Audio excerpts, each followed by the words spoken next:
I'm Graham, And I'm Corinne, and and we we are. are too talented. Oh, no, I lost you on it.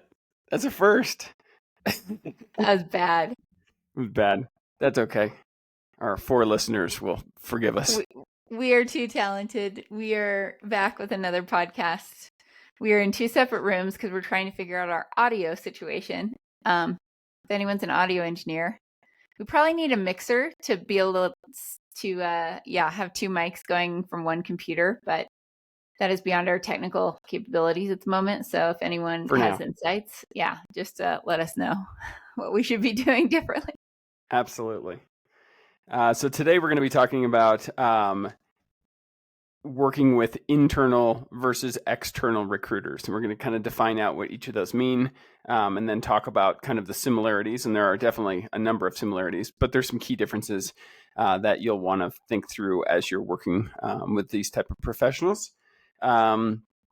Before we get started, Corinne, how's work life running? You've got something big coming up. Yep. We talked about it last podcast, but yes, the Ray 50 is coming up this weekend, getting ready for that. You're pacing me the last half of it. So it's 50 miler with 20-ish thousand feet of climbing in it, in Southwest Colorado in the beautiful San Juan Mountains where I grew up, and I am very excited. Yeah, it's just going to be a cool adventure in the mountains for both of us, and kind of just something for me to work through and just do something very hard. And these are a lot of the trails that I grew up kind of exploring and hiking with my family and running on. And so it's kind of like a bit of a homecoming, and I'm excited to see what I can do on it. Absolutely. I'm excited too. I was a little nervous there for a while, and the closer it gets, the more excited I'm getting. It's kind of funny. It's like the opposite of like racing, where I'm, not thinking about it that much up until, race day. And then all of a sudden you get to race day and it's like, oh my gosh, I'm nervous. I'm kind of doing the opposite. I was nervous to start. And now the closer we get, the more excited I am to share that with you and kind of return the favor, since you paced me last time I did it 4 years ago, maybe. 4. So yeah, it's going to be a fun event, and I love being there. And, your parents' house is at the aid station, which is amazing. So we can fully customize what we're getting you from an aid perspective. So yeah, it's going to be really fun. Yeah, it is. It's going to be a blast. A lot of running at night, which is not always my strong suit, but I'll be with you for that whole time. So that'll be really helpful. Absolutely. All right. So business update, Graham, you've been working hard and there's a lot going on. Yeah. So I think I counted it out. I've had 65 client meetings in my first, actually it's 9 weeks, which is awesome. I'm really excited at the amount of people who have been open to talking and talking about what's coming for them. I have 2 interviews going off this week. One's going off as we speak, which is great for an Unreal. Are they going off or going on? Both. Get out of here. It sounds like a gun. I have an interview going off. Yeah. When my candidates go out to interview, they go off like a gun. They're like, boom, ready. It's gonna be good. That's so funny. One's for an Unreal Engine developer for a client of mine, and then that's a video game. I didn't know what that was. Can you explain to listeners? Yeah, Unreal Engine is so if you know what the video game Fortnite is, and you can see the graphical interface that shows kind of the characters in 3D. That 3D ability to make a character 3D on a screen is Unreal Engine. There's another software that's used for it too called Unity, but this one was an Unreal Engine role. So it's pretty cool. Epic Games out of Raleigh, North Carolina invented it, and they do Fortnite. So that's where it originally stemmed from. And now a number of companies are using it for a variety of applications. Cool. Yeah. Very cool. And then the second one that's interviewing today is a superintendent for it's a mining and civil construction firm, totally outside of my scope, but at least I was able to find someone good for them. So that's exciting. And he goes off at noon today, like a gun. So yeah, I'm excited. I'm starting to get some pretty real activity, and I'm getting pretty close, I think, to closing a deal and getting my first candidate on billing. So that's exciting that the business is starting to work. Very cool. That's awesome. Yeah. All right. Anything else on background? I think no. Just the children are doing a lot of activities, so sports all over the place here. It's busy, very, very busy every night. Yeah. We've got flag football, baseball, and cross country happening. Yep. And last cross country meet was yesterday. So, but then our oldest is going to start flag football, so we'll have a whole new set of things to take him to. Exactly. Yeah. All right. So this is kind of cool because you and I have both worked for a long time in each of these roles. So it'll be kind of cool to give our own perspectives. But starting with defining the topics, I guess, Graham, what is an external recruiter? Define that and how people, might encounter that kind of a person. Sure. So an external recruiter is going to be someone who works for a recruiting firm that's not attached to a company. So it's its own company that goes out and works with clients similar to what I do now, or exactly like what I do now. So they will go out to different companies and see if that company needs help either hiring a direct hire employee or contractor / consultant, depending on the level of the position. So usually it's a salesperson that will go out and work with a leader out at this company who maybe has a particular problem. So they have, like, let's say their ERP, the main software that they'll use with the company, is not working the way it's supposed to be. They may hire a external agency to go find like a consultant to be able to help them get their ERP to working exactly how they want it to work. And that typically is going to be provided by an external recruiting firm. So then the recruiting firm, once they get, we'll call it the job order, they'll go out and start to find people who can do that job and then present them to the company.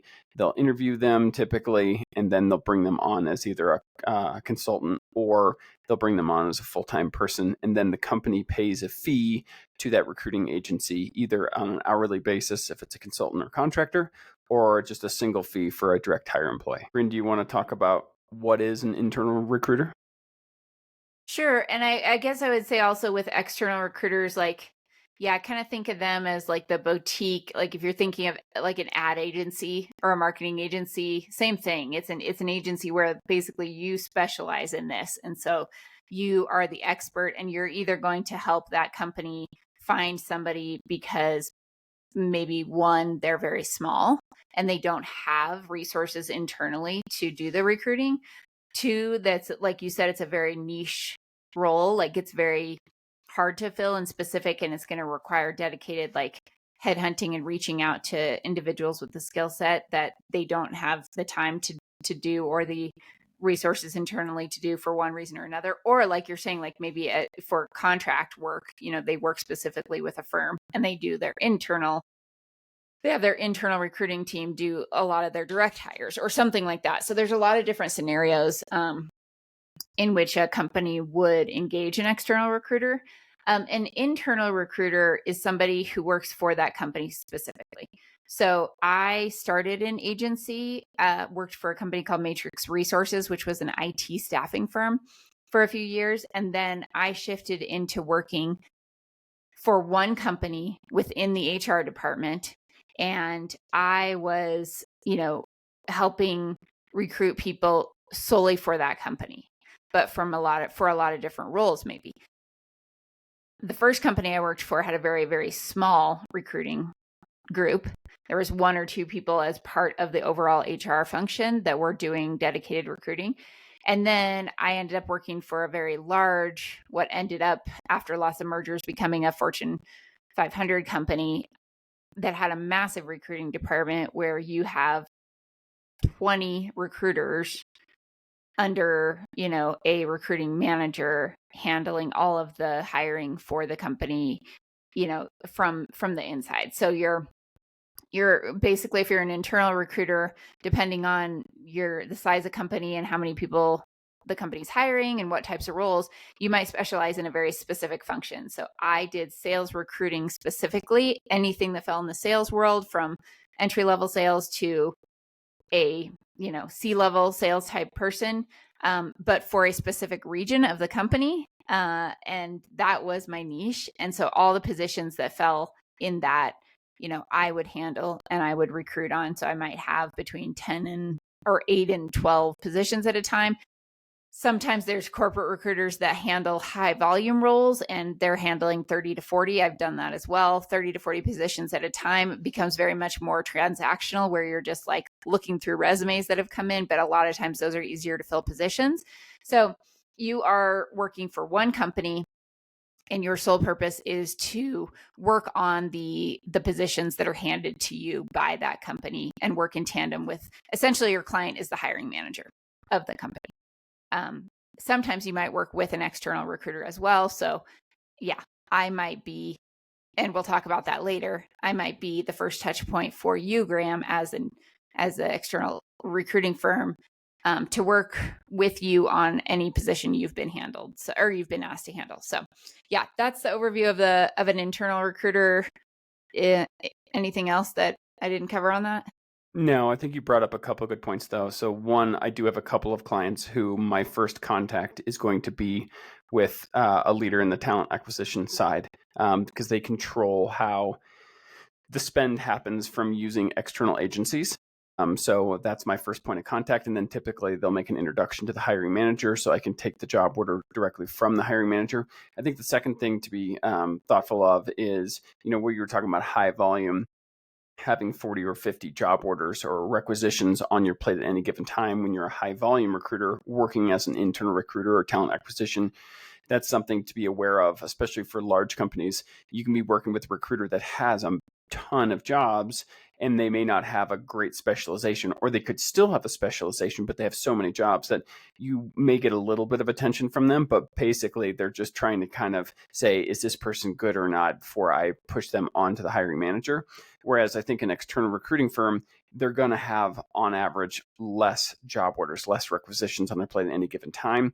So you may get a higher touch experience because of that. And I think that's an important thing to know. I do think some of the largest recruiting firms out there, the K-Forces, Robert Half's, Adecco's, a lot of those, they still will have a lot of job orders on their plate at any given time because they work with a lot of companies that use tools like a vendor management system that will have a ton of jobs that they're working at that given moment. So, even with some of those large firms, you may find yourself in a situation where you're not getting as high touch experience just by the nature of how the firm is set up. Yeah. And then one more point on this is there's also recruiting. So there's recruiting firms that are going to specialize in all the different industries, that are going to specialize in different regions, for example, and have a lot of contacts within, for example, you in Colorado. There's also executive recruiting firms that, a lot of times that is when, regardless of what the size of the internal recruiting department looks like, if they're needing to hire a CTO or a CEO or anything C-level or even like SVP, sometimes they will very much go to, because there are companies that really specifically focus on almost like having these clients, they only have a handful of them, but they're like almost a CEO or CMO coach, and they're kind of the representative for that individual in helping them find new work, because that's very, very, specialized and nuanced, and comp packages are unique and all kinds of stuff like that. Yeah, typically like a Corn Ferry is an example that's who I of was a trying to think company. of, Corn Ferry. Yeah, that does a lot of executive search. I typically find that I find myself below that level just based on the timelines, the network that those people have. That's not quite the space that I play in. I try to play in actually just below that, the director or vice president space, especially if we're talking about like fractional type consulting, which is one of the things that I do. But when you get to that C-level, there's a whole host of things that come with that. As you said, the various comp packages that need to be negotiated. There's a lot of different things. And there's also a lot of ego from a lot of the parties that are in there. So being able to manage that really carefully, I think, is important. So it's definitely a different skill set. And those companies, like a Corn Ferry, might be on a retainer from the company that's hiring them. They Almost basically for sure. they're getting paid during the search ahead of time, in addition to, maybe getting an agent fee or Yep, for placement fee. sure. And then one final point kind of that brings it together, that both parties, an internal recruiter or talent acquisition and an external recruiter, can be your advocate as a candidate. They can really push for you. They can negotiate on your behalf. They can really work to help you get into the company. But one thing to always keep in the back of your head is their fee is being paid by a company. So at the end of the day, their allegiance is going to be with that company. So it's just important to know as you work with them, yes, they can absolutely be on your side. They can be helping you get a job. But at the end of the day, they're being paid by a company. And so that's where they're going to be kind of pushing and making sure that's the group that feels that they're getting kind of the best thing for them in the search. Cool. So on to kind of like the main part of the topic, which is kind of working with these two groups, either an external recruiter or a internal recruiter. So we'll start with external recruiting and some of the best practices that I have found in working with them. So one, responsiveness. I think that's the number one thing that can frustrate me on both sides, both with my clients and with my candidates. And I talk to them about it when I'm taking the job order with the client, or if I'm talking to a candidate for interview prep. Making sure that both parties are as responsive as possible is the best way to keep the process moving. If you get a candidate who maybe is interviewing with another company and they don't tell you about it, and they're don't respond to an interview request or something like that, that recruiter is going to immediately think, hey, this person's not as engaged, I should move on to another candidate. And it's the same with hiring managers. Hiring managers sometimes will get busy with another project. They won't respond to you about how a candidate did or anything like that. And it can make the candidate feel like, hey, I'm not that important to these guys. They've got other stuff going on.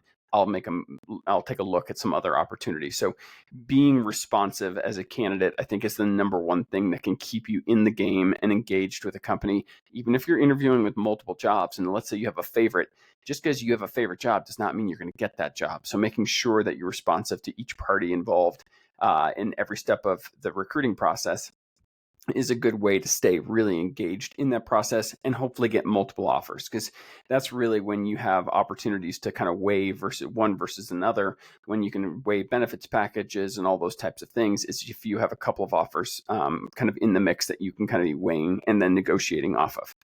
So that's one. And then the candidates who reply quickly. I mean, I think a great example is I got this Unreal Engine job last Friday. And I told them I could get candidates to them by Monday, which means I was going to do messaging on Friday afternoon and do pre-screens of interested candidates either on Friday afternoon / evening, or on Saturday, or on Monday morning first thing.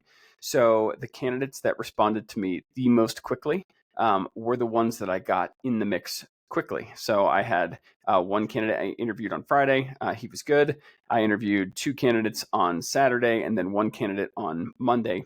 And it was actually the two on Saturday who I ended up sending over because they were the best match in my mind. But I had a couple people trickle in 2, 3, 4 days later. Now I actually got someone this morning who was interested. But I mean, at this point, I've already got candidates interviewing. So yeah, I'd like to talk to them, and they looked really good on paper. But because they weren't very quick to respond, I ended up getting candidates in before. So I think responsiveness and quickness to respond, I think, is really important. I think another best practice is sharing selectively, kind of important things. So you need to provide the relevant information that the company requires, and it may be, some a little more sensitive information like month and day of a birthday. A lot of times they'll need this if they're going to input your details into a vendor management system, or like the last four of your social security can be an identifier that companies need. So the stuff like that, I would definitely be open to sharing as long as you trust the person that you're talking to. They're with a reputable firm, etc.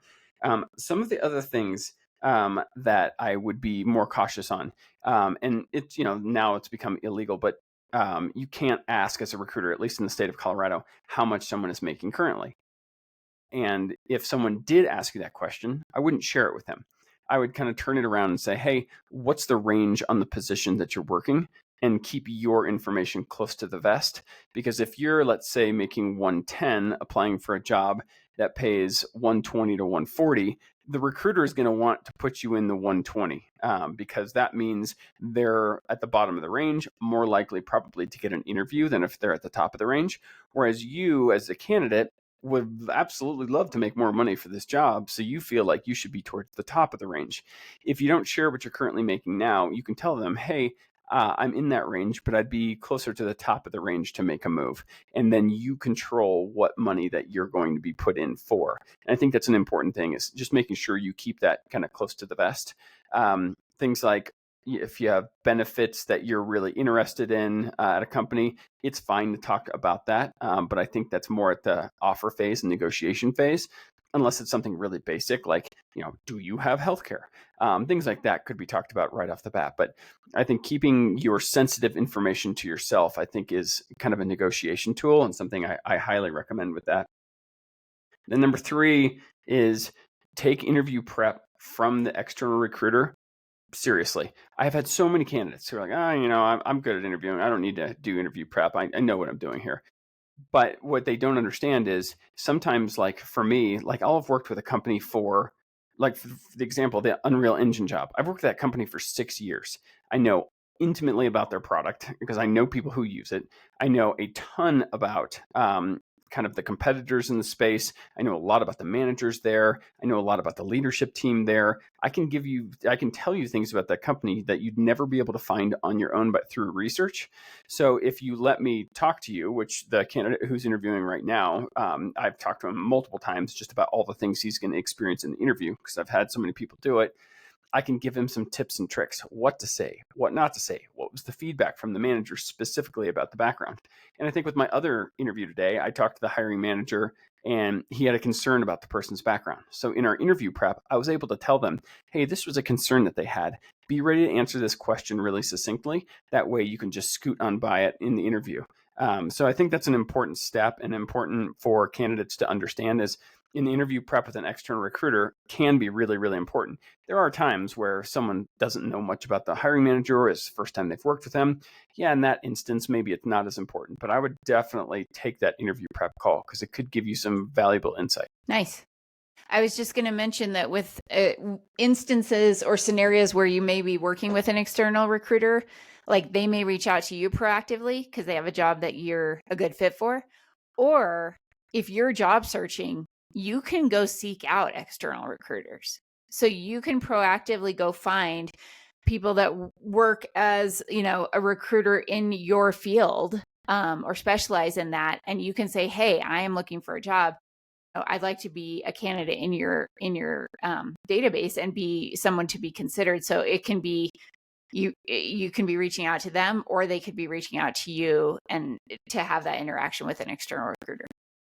Yeah, I totally agree. I mean, I think sometimes I'll get candidates who will just ping me and say, hey, it looks like you're in the space that I'm in. I'm either in technology or finance and accounting in Colorado, which is exactly what I specialize in.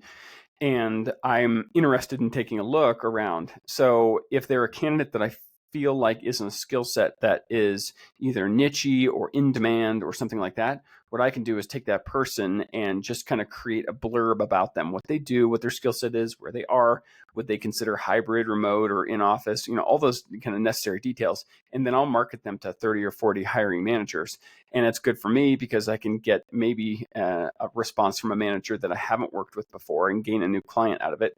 And I could conceivably get this person a job. So that's definitely something that I also recommend, is reaching out to recruiters who are in your niche, who clearly specialize in what you do. So one last thing I will say from an external recruiter standpoint, I do get a lot of people who will ping me like that. Will say, hey, I'm looking for a job and this is my skill set. And I say, great, let's talk. And we talk and have a conversation. I get some details about them. Maybe I'll do some marketing of their background to some hiring managers. And let's say I don't get anything. You as a candidate, it's up to you to kind of stay front and center on the recruiter's mind. Recruiters have new jobs coming in every week, have new things going on, have, lots of different things coming at them. So it's easy to have someone fall off their radar.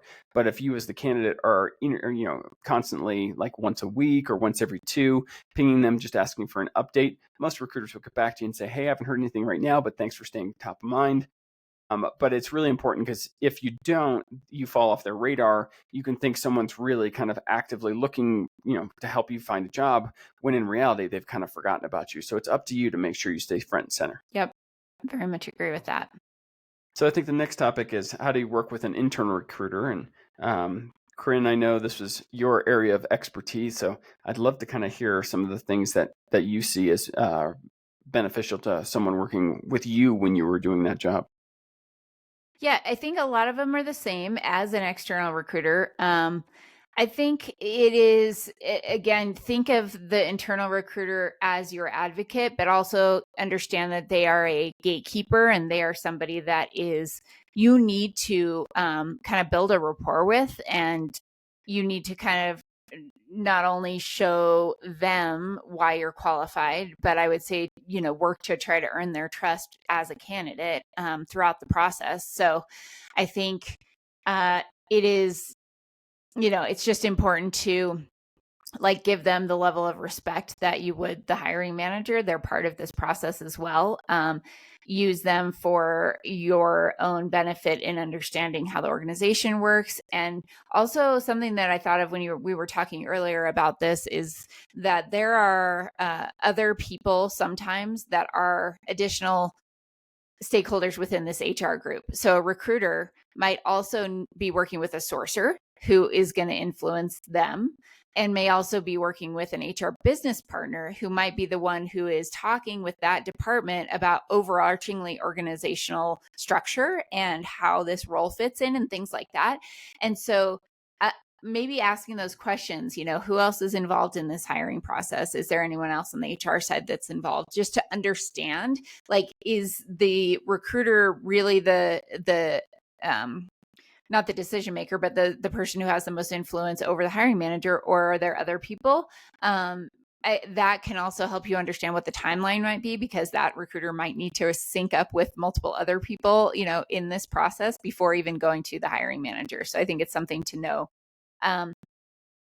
Treat them, as if they are your advocate, but also they may know a lot about the company holistically, that the hiring manager is living in their own world, their own department, their subculture. And so, I think an internal recruiter is somebody who can provide a lot of insight into overall culture of the company. They're going to provide a lot of input into kind of maybe a strategic direction of the organization as a whole. How, they can give you insights into what's gone on within that department over time, maybe that the hiring manager might not know or want to share, but they're not going to know oftentimes the super specifics of the role. So think about them as someone who knows the company really well, and they know how all the departments within the company are going to work together and how this role then fits into that.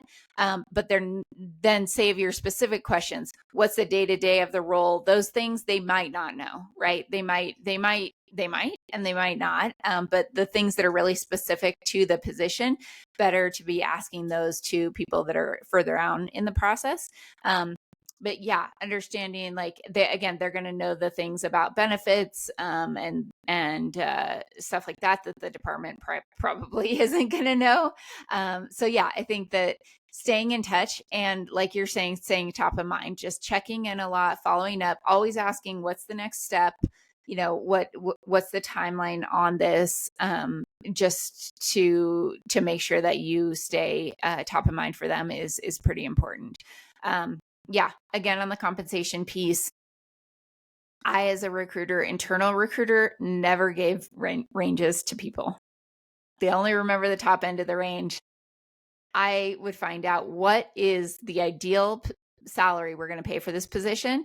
And then it's always in my first screening call, because you have to make sure that that's going to work out, that is in line and you're not $50,000 off.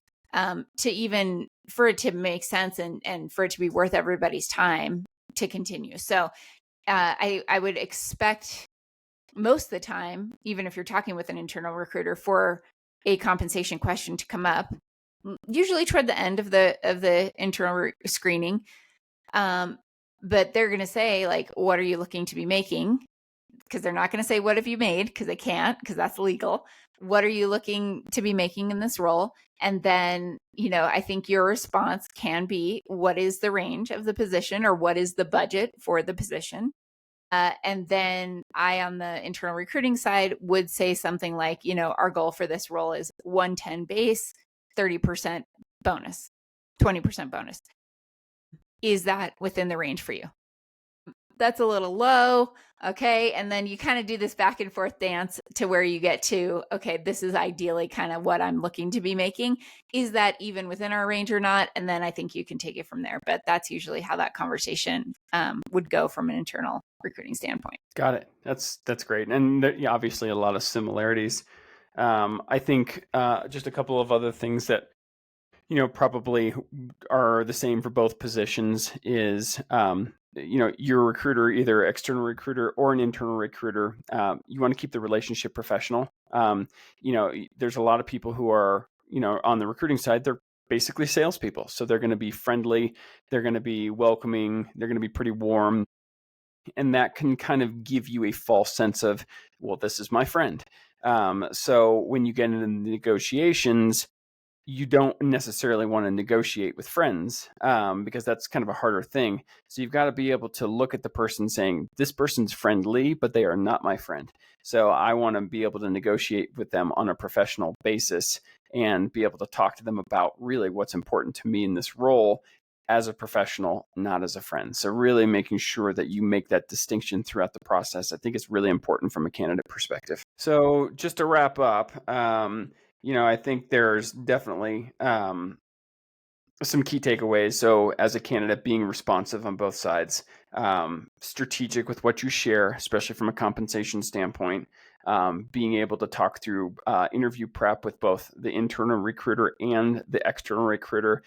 They can both have really great information to be able to share with you, and then keeping professionalism very high amongst the process, which is important in kind of every step. So, the last thing we'll do is just kind of any kind of quote unquote horror stories that we faced. And I kind of was thinking through, and Corinne, I don't know that we talked about this. So I'll give you a second to think about it while I tell mine. So I think one of the things that can happen is a company can take a job and send it out to multiple recruiting firms. So you'll have competition with candidates. So, I came across a candidate one time that was very interested in working for the company we were working with. And they had also sent this out to another company. So when I talked to the candidate, I talked to them first. They were very interested, had been wanting to work for this company for a long time. And so they were super excited. And we talked for a while, and they were a great fit in my mind. So I got off the call, and I was able to, they sent me the resume about an hour later, kind of did a write up, and I sent it over to the manager. Well, in that time, they had another company call them about the same role. Well, they were really interested in this company, and they didn't really think it through. So they thought, oh, well, if I have two people representing me to this one company, it's going to double my chances. So they let the other firm, who probably should have asked if they'd already been submitted, but maybe they did, maybe they didn't, maybe the candidate just didn't tell them. So they submitted the resume to the manager as well. And then a third kind of curve, the candidate went on, found the job on the website, and applied directly. So of all these things, there's usually rules kind of set up. So the company that gets the candidate in first typically is the one that gets to represent that candidate. But because the candidate was submitted by me, another firm, and applied all at the same time in a single morning, the manager kind of was like, you know what, this is messy and complicated. I'm just going to not talk to this candidate. I'm going to move on to other candidates in the mix. So the person actually shot themselves in the foot by being too eager trying to get into this company. So if you're working with recruiters and that type of thing, if you've been submitted, if a candidate or an external recruiting firm says, hey, I have submitted your resume to a company, then great, let them kind of run with it. If you get called by another recruiting firm, tell them that you've been submitted. That way wires don't get crossed, because it creates a lot of frustration. certainly if you've been submitted by an external recruiting firm, unless you're told by them to apply online, which sometimes happens, but until you're told to do that, don't, because then it really makes it complicated. So that's kind of one story.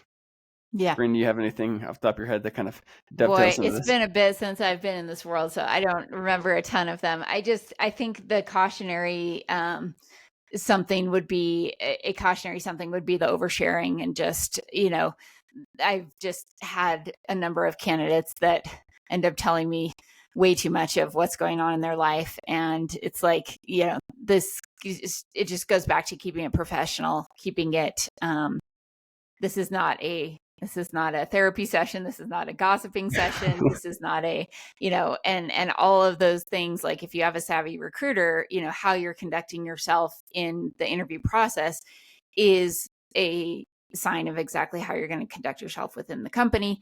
And, we learn as recruiters that future behavior is a lot of times based on past behavior. And therefore, if you're seeing those patterns of like oversharing or somebody getting very dramatic or somebody, talking about something inappropriate with you, it's like, that is just a huge red flag that, you might be doing that within the interview process or while working at the company. And that's just it's just not professional. So just be aware and prep beforehand of kind of trying to keep things all in the line of the business. You can share your personality, absolutely. And you can talk about things you love to do if you're asked, what your interests are and things like that. But just keeping it at a professional level throughout the whole process, I think is something that is pretty important, especially in a kind of a social climate where we're very used to sharing a lot of things on social media and in a lot of different ways. Just keep it professional. Yeah, perfect. Well, hopefully this gives you all some good insights on how to work with external and internal recruiters. We're going to create a checklist that we'll put on Patreon for Another anybody who's checklist. job searching. Yeah, another checklist. It's getting deep with the checklists out there, but I think hopefully it helps you kind of, if you are job searching and you really need resources and tools, hopefully it gives you some of those to really work off of. And since they're in a checklist form, they're easy to get through and digest very quickly. And also, as you're going through the, interview process, you can kind of be referring back to those kind of in a very quick fashion. So, as always, if anybody out there is hiring and I can help through Stride Staffing, either accounting and finance or technology type resources, I'd love to be able to help. And Corinne, anything left to add towards the end here? No, just let us know what else you're curious to hear about in future episodes, and ratings and reviews are always appreciated if you could share it. Hopefully our audio is good. We'll keep working on that. And look forward to talking with everybody again soon. Yes, absolutely. We'll see you next time.